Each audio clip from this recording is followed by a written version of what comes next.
Assalamualaikum Bapak, ini saya dari KPPS TPS 8 mau membagikan C pemberitahuan untuk pilkada besok. Petugas KPPS mendatangi pemilih untuk memberikan formulir C pemberitahuan.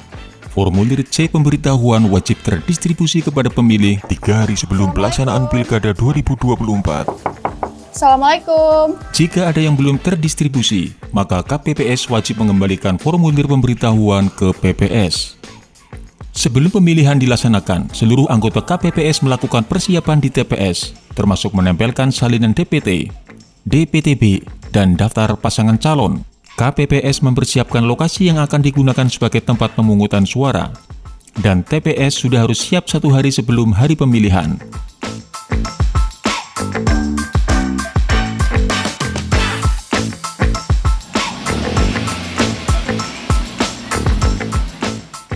Pendistribusian logistik dilakukan oleh anggota PPS 1 hari sebelum hari pencoblosan, dibantu oleh Linmas dan diawasi oleh pengawas pemilu tingkat kelurahan atau desa.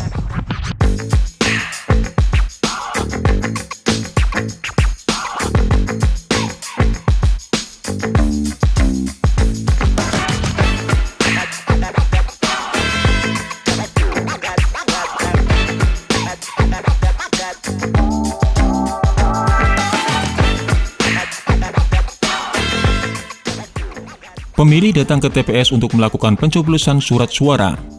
Saksi dan pengawas datang sebelum dilakukan sumpah janji. Kemudian saksi menyerahkan surat mandat kepada Ketua KPPS. Baiklah Bapak Ibu semuanya, sebelum acara kita memulai, terlebih dahulu kami persilakan kepada para saksi untuk memberikan surat mandat. Ketua KPPS memberikan salinan DPT dan DPTB kepada saksi dan PTPS. Waktu menunjukkan jam 7 pagi. Ketua KPPS memimpin pembacaan sumpah janji dan dituduhkan oleh seluruh anggota KPPS. Jujur, adil, dan cermat.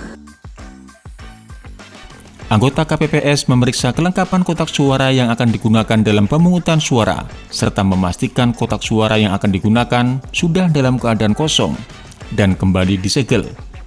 Udah ada KTP-nya, Mbak? Ya, oke Pak? Oh iya. Oke. Ya, silakan. Oke, langsung ya Pak ya? Petugas Linmas mempersilahkan pemilih menuju ke KPPS 4. Petugas KPPS 4 memeriksa bahwa surat tersebut asli dan sesuai dengan nama pemilik. Kemudian memeriksa jari tangan pemilih untuk memastikan bahwa tidak ada bekas tinta yang menunjukkan bahwa pemilih belum menggunakan hak suaranya.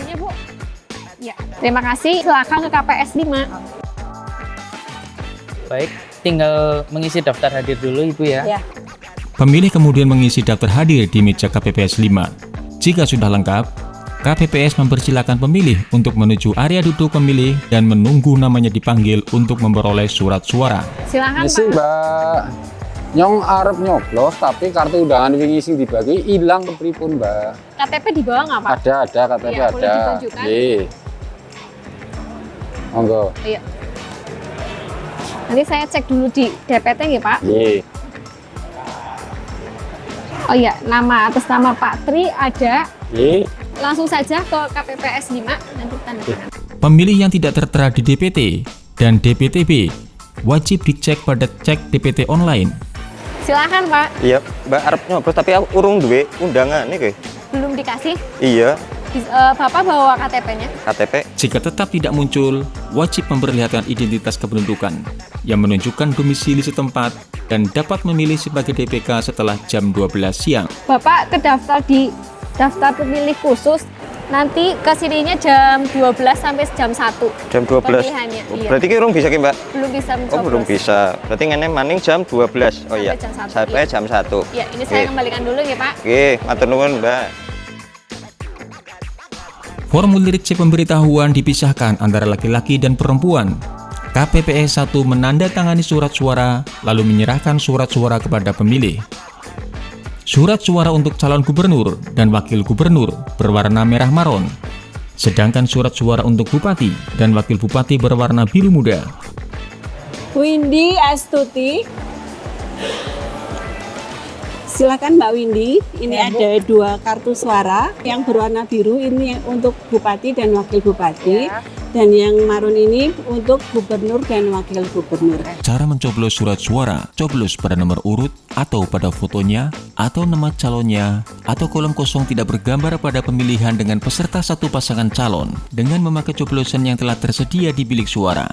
Pemilih lansia atau pemilih berkebutuhan khusus akan didahulukan dan bisa didampingi oleh keluarga atau bisa dibantu oleh petugas KPPS. Pendamping pemilih wajib mengisi form C pendamping dan wajib menjaga kerahasiaan pilihan pemilih. Surat suaranya rusak ya. Ganti Pak Kepres. Oh, sobek ya Mas. Sini Mas, coba dibawa ke sini Mas, bentar. Saya lihat dulu. Jika surat suara rusak atau salah coblos, pemilih dapat meminta surat suara pengganti kepada KPPS sebanyak 1 kali. Pak, ini surat suaranya saya ganti ya. Tapi untuk penggantian ini hanya 1 kali. Kalau misalnya nanti robek lagi tidak bisa. Nanti Bapak tolong hati-hati di dalam untuk membukanya biar tidak robek ya. Karena hanya 1 kali penggantiannya. Setelah itu pemilih keluar dari bilik suara dan memasukkan surat suara ke dalam kotak sesuai dengan jenis surat suara dengan pengawasan petugas KPPS 6. Silahkan Mbak memasukkan surat suara sesuai untuk kotak suara yang merah, kotak suara gubernur, dan biru untuk bupati dan wakil bupati. Pemilih menuju ke KPPS 7 untuk mencelupkan jari ke tinta sebagai tanda bahwa sudah melakukan pencoblosan surat suara. Silahkan Mbak, untuk jarinya dimasukkan ke tinta sampai ujung kukunya kena semua. Tangan apa kiri Mas? Terserah Mbaknya mau kanan atau kiri. Oke. Stop Mbak, coba dicek jari tangannya Mbak. Oh iya, udah, makasih. Ya, ada Pak. Ya. Dan karena waktu sudah menunjukkan pukul 13.00, maka secara resmi untuk acara atau kegiatan pemungutan suara saya nyatakan ditutup. Selanjutnya kita akan melakukan kegiatan proses penghitungan surat suara. Persiapan penghitungan suara dimulai dengan anggota KPPS memasang plano. Anggota KPPS membuka kotak suara dan mengeluarkan surat suara disaksikan oleh semua yang hadir. KPPS 2 membuka surat suara. KPPS 1 membacakan. KPPS 3 dan 4 menulis. KPPS 5 melipat surat suara. KPPS 6 dan 7 menyusun, mengelompokkan, dan mengikat surat suara yang telah diteliti. Menunjukkan kepada saksi, pengawas TPS, anggota KPPS, dan masyarakat bahwa surat suara sah atau tidak sah, serta petugas KPPS mencatat hasil hitungan. 76 sah ya? Sah? Mohon maaf Ibu, Ya? Bagaimana? itu tidak sah ya Ibu, karena lubangnya ada 2 di atas. Apabila terjadi permasalahan diselesaikan secara musyawarah dan mufakat, dan harus tertulis di form C kejadian khusus.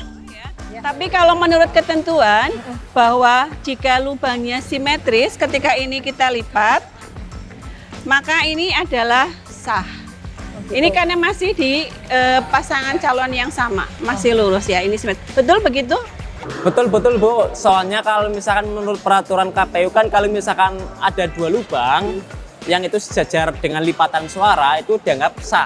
Setelah perhitungan selesai maka KPPS dan saksi diwajibkan menandatangani plano dan anggota KPPS membuat berita acara. Kemudian hasil perhitungan surat suara yang tertulis di plano didokumentasikan dan diunggah dalam aplikasi Sirekap. Petugas KPPS menyalin dan menggandakan berita acara untuk diberikan kepada saksi serta PTPS. Kemudian menempel C hasil salinan di TPS. Surat suara dan berbagai logistik yang harus berada di kotak suara dimasukkan, kemudian disegel dan dikirim ke PPK melalui PPS untuk dilakukan rekapitulasi tingkat kecamatan. Itulah tahapan pemungutan dan penghitungan suara Pilkada 2024.